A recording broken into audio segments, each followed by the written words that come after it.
বাচ্চারাও খুব আনন্দ সহকারে খাবে। নমস্কার বন্ধুরা, সীমাস স্মল কিচেনে পুরনো বন্ধুদের সাথে নতুন বন্ধুদের আমার চ্যানেলে স্বাগত জানাচ্ছি। আজ আমি খুবই হেলদি এবং সুস্বাদু একটা রেসিপি নিয়ে হাজির হয়েছি। এটা বিকেলের চায়ের সাথেও খুব ভালো লাগবে এবং বাচ্চারা তো পছন্দ করবেই, তার সাথে বড়দেরও খুব আকর্ষণীয় হবে। ভিডিওটা স্কিপ না করে পুরো ভিডিওটা দেখার জন্য অনুরোধ রইল। আসুন দেরি না করে রেসিপিটা শুরু করি। আমি এখানে দুটো মিডিয়াম সাইজের সিদ্ধ করা আলু নিয়েছি। আলুগুলোকে আগের থেকে সিদ্ধ করে আমি ঠান্ডা করে রেখেছি। আর একটা মিডিয়াম সাইজের বিট নিয়েছি, বিটটাকে খোসা ছাড়িয়ে ভালো করে ধুয়ে নিয়েছি। এখন একটা বাটির মধ্যে নিয়ে গ্রেটার দিয়ে আমি বিটটাকে গ্রেট করে নিব। আর গ্রেটারটা যেন একদম মিহি হয়, তাহলে পেস্টটা মিহি হলে রেসিপিটা খেতেও ভালো হবে। রেসিপিটা যদি আপনারা ইউটিউব চ্যানেল থেকে দেখেন তাহলে চ্যানেলটাকে সাবস্ক্রাইব করে পাশে থাকা বেল আইকনটাকে ক্লিক করে অল অপশনে ক্লিক করে রাখবেন, সবার আগে নোটিফিকেশন আপনাদের কাছে পৌঁছে যাবে।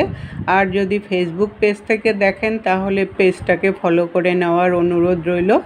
দেখুন এরকম একটা মিহি হতে হবে, তাহলে রেসিপিটা খেতে ভালো হয়। এইভাবে করে আমি পুরোটা গ্রেটার দিয়ে আমি বিটটাকে গ্রেট করে নেব। বিটটা আমার গ্রেট করা হয়ে গেছে, দেখুন পেস্টটা মিহি হয়েছে কত। এখন আলুগুলোকেও আমি গ্রেট করে নেব। যদিও আলুটা সিদ্ধ করা, তাহলেও গ্রেট করে নিলে স্মুথ হয়ে যায় পেস্টটা যত স্মুথ হবে তত রেসিপিটা খেতে ভালো হবে। আলুটাও আমার গ্রেট করা হয়ে গেছে, দেখুন গ্রেট করলে কতটা স্মুথ হয়ে যায়।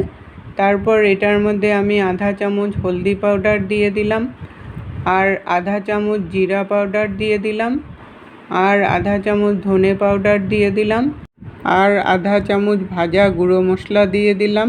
জিরা, ধনে আর মৌরি ভেজে গুঁড়ো করে নিয়েছি, ওটাকে দিয়ে দিলাম। আপনারা ইচ্ছা করলে ভাজা গুঁড়ো মশলার জায়গায় সবজি মশলাও দিতে পারেন। আধা চামচ লঙ্কা গুঁড়ো দিয়ে দিলাম, আর 2 চামচ কর্নফ্লাওয়ার দিয়ে দিলাম। কর্নফ্লাওয়ারটা দিলে বাইন্ডিংটাও ভালো হবে। আধা চামচ বেকিং পাউডার দিয়ে দিলাম। বেকিং পাউডারটা দিলে রেসিপিটা ফুলে উঠবে আর দেখতেও তখন খুব ভালো লাগবে। স্বাদ অনুসারে নুন দিয়ে দিলাম। তারপর এটার মধ্যে 1 চামচ বিস্কুটের গুঁড়ো দিয়ে দিলাম। আমি এটা ঘরে বানানো বিস্কুটের গুঁড়ো, এটাকে দিয়ে দিলাম। তারপর ভালো করে মেখে নেব। একটু সময় নিয়ে ভালো করে মাখতে হবে যাতে সব সাথে একসাথে মিশে যায়। রেসিপিটা যদি আপনাদের একটু হলেও ভালো লেগে থাকে তাহলে লাইক একটা দিয়ে দিবেন। লাইক দিলে নতুন নতুন রেসিপি বানানোর প্রেরণা জাগে। মাখাটা আমার হয়ে গেছে, দেখুন কতটা স্মুথ হয়েছে পেস্টটা। একটা মিডিয়াম সাইজের পেঁয়াজ আমি খুব কুচি করে নিয়েছি, ওইটাকে দিয়ে দিলাম। পেঁয়াজটা আমি পরে দিলাম কারণ পেঁয়াজের থেকে একটু জল ছেড়ে দেয়, তার জন্য একদম শেষে দিতে হবে পেঁয়াজটাকে, যাতে দেওয়ার সাথে সাথে বানিয়ে ভেজে নিতে পারবেন। এইভাবে করে দিতে হবে। পেঁয়াজটার সাথে ভালো করে মিশিয়ে নিলাম।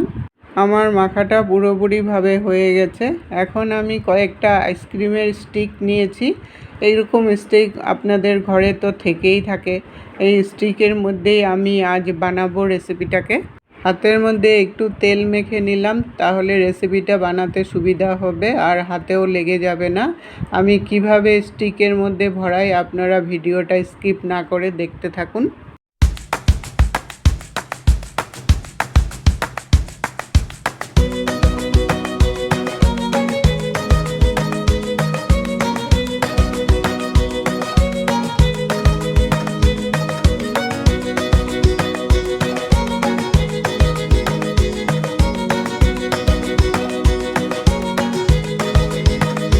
আমি আরেকটা বানিয়ে দেখাচ্ছি।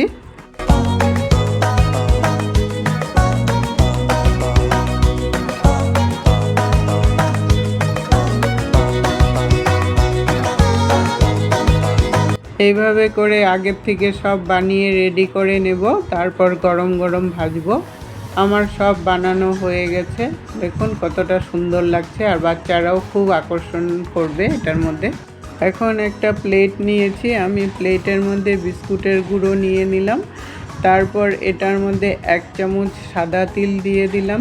তিলটা দিলে রেসিপিটা খেতেও ভালো লাগবে আর দেখতেও তখন সুন্দর হয়। উপরে তিলগুলো যখন ভেসে ভেসে উঠে আর তখন দেখতে খুব ভালো লাগে। তারপর ভালো করে মিশিয়ে নিলাম তিলের সাথে আর বিস্কুটের গুঁড়োর সাথে। এখন একটা একটা করে স্টিক নেব আর বিস্কুটের গুঁড়োর সাথে ভালো করে চেপে চেপে লাগিয়ে দেব। এটা ভালো করে একটু লাগাতে হবে যাতে সব দিকে ভালো করে লেগে যায়, না হলে রেসিপিটা খেতে কিন্তু ভালো হবে না, উপরটা ক্রিস্পি হবে না যদি ভালো করে না লাগে। আর বিস্কুটের গুঁড়ো লাগানোর পরে বেশিক্ষণ রেখে দিবেন না, তাহলে কিন্তু ভিতর থেকে জল ছেড়ে দিবে, তখন রেসিপিটা উপর থেকে ক্রিস্পি হবে না। এইভাবে করে আমি আগের থেকে সব রেডি করে নিলাম।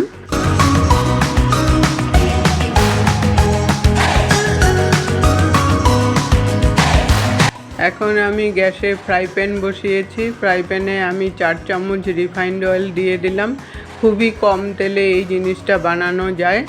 তেলটা আমার গরম হয়ে গেছে। এখন একটা একটা করে স্টিক আমি তেলের মধ্যে দিয়ে দিব।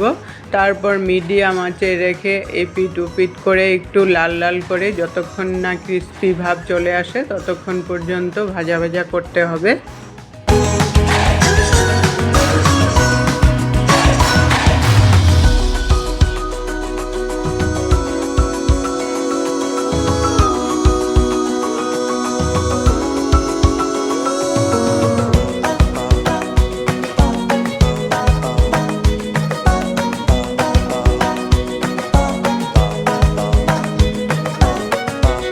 ভাজাগুলো আমার সব হয়ে গেছে, লালও হয়ে গেছে। এখন নামিয়ে নিলাম।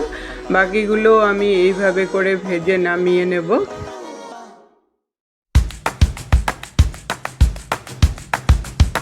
ভাজাগুলো সব হয়ে গেছে, আমি নামিয়ে নিয়েছি। এখন সস দিয়ে খেতে খুবই ভালো লাগবে। আজ আমি বিট আলুর কাবাব বানালাম। রেসিপিটা কেমন লাগলো বন্ধুরা কমেন্ট করে জানাবেন। যদি ভালো লেগে থাকে লাইক দিয়ে শেয়ার করে দিবেন বন্ধুদের সাথে। এতক্ষণ সঙ্গে থাকার জন্য অসংখ্য ধন্যবাদ আপনাদেরকে। আবার দেখা হবে নতুন রেসিপি।